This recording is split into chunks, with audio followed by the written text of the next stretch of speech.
demandant de finaliser votre réservation ou vous indiquant des offres des services qui sont donnés. Et quand vous vérifiez, vous n'avez jamais communiqué votre adresse électronique, parfois à la firme qui vous envoie ce type de message. Et donc, personne d'entre nous ne s'est jamais posé la question de savoir comment je n'ai jamais communiqué mes informations, mais il se trouve que cette firme en dispose. Donc, aujourd'hui, la donnée est au cœur, au centre de l'économie d'ailleurs. Une expression parle même de l'économie numérique, de l'économie numérisée, de la numérisation. Donc, de l'informatique au numérique, au data, à la chaîne de blocs, on appelle la blockchain aujourd'hui, et en chemin en route vers ce que l'on appelle l'intelligence artificielle, où sont mises en contribution des algorithmes qui sont capables de traiter le comportement des uns et des autres, en particulier des consommateurs, d'identifier leur profil, de connaître leurs besoins, leurs attitudes et de leur proposer des services, notamment à des fins commerciales. Il y a une évolution qui est indéniable et cette évolution a pour base les données. Et ces données, lorsqu'elles sont dans une quantité importante qui deviennent des véritables data, c'est une véritable matière première qui peut servir et qui sert aujourd'hui à des besoins de l'économie. Et l'économie d'aujourd'hui et de demain, me semble-t-il, est une économie qui est essentiellement fondée sur les nouvelles technologies de l'information, sur la donnée. Et donc il est important qu'en tant que pays, République démocratique du Congo, nous nous posions des questions sur les données. Et ces données, souvent, nous les déposons à plusieurs occasions. En ce moment, dans le pays, nous sommes en pleine opération d'enrôlement. Et vous vous souvenez que lorsque vous avez une responsabilité sur cette question-là, c'est un certain nombre donc des problématiques transversales qui sont soulevées dans ces premiers jets de réflexion sur la question de la protection des données. Vous voyez bien qu'elles sont tellement sensibles parce que finalement elles sont à la lisière. Il faut trouver l'équilibre entre l'impératif de la protection de la vie privée, mais aussi la nécessité pour le besoin de l'économie aujourd'hui de recourir à l'informatique, de recourir au numérique. L'informatique doit être un instrument au service de chaque citoyen, mais il ne doit de toute façon pas, si vous voulez, exposer la vie privée. Chers collègues, chers confrères, voici arrivé le moment où nous allons accueillir ce nouveau-né.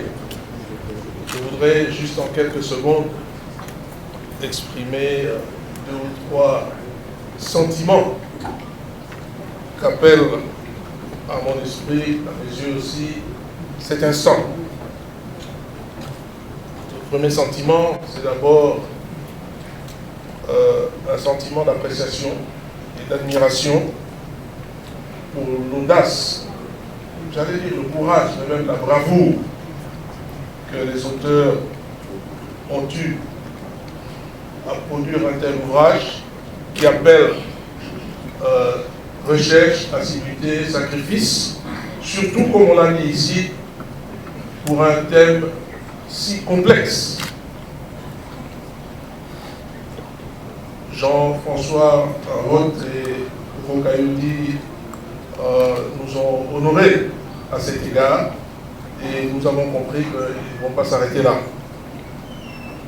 Deuxième sentiment, j'ai été frappé par un mot qui se trouve dans ce livre, j'ai vu tout à l'heure sur l'écran, vous diriez, c'est consommateur, parce que j'ai un lien particulier avec ce mot, puisqu'il y a 40 ans, ça fait longtemps aussi, hein, que j'ai fait une thèse de doctorat sur la protection des consommateurs. Et il y a 40 ans, on ne raisonnait pas en termes de numérique.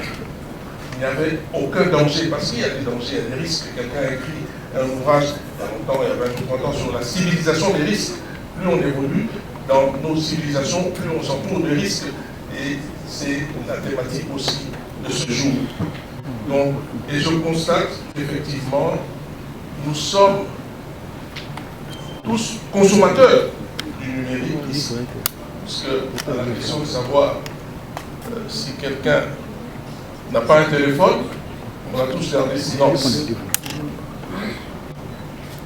Mais ce n'est pas prudence, je n'ose pas dire timidité que j'ai gardé silence. J'ai dit aux doyens de la faculté de droit à mes côtés, moi je suis celui-là qui n'a pas un téléphone. Parce que, tout simplement, mais je ne pense pas que je sois le seul, moi j'en ai deux.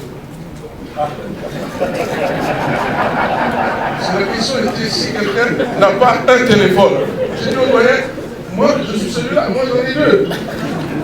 Alors, mais il y a une belle explication à ce sujet. J'ai ici mon iPhone, c'est un peu de saison, hein. Bon, sinon c'est ça. Oui, ok. Mais j'ai aussi, s'il vous plaît, reculez. Au bébé, la protection des données à caractère personnel en RDC, au nom de cette communauté de praticiens et d'universitaires, je te baptise ce jour en te souhaitant bienvenue dans la sphère doctrinale et évidemment mais alors vraiment sans douter de la qualité des fruits que tu porteras et qui peut-être nous aideront à mieux nous protéger et à progresser aussi dans tout ce que nous faisons. Je prends comme de tradition le bébé. Voilà. C'est une sorte d'onction.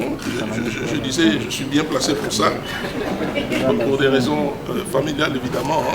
Rien ne se fait sur terre sans que d'en haut il y ait aussi des signes de bénédiction. C'est ce qui se passe à cet instant où nous venons de baptiser et de bénir aussi la protection des données à caractère personnel en République démocratique du Congo. Et nous disons bravo, félicitations, bravo au Congo.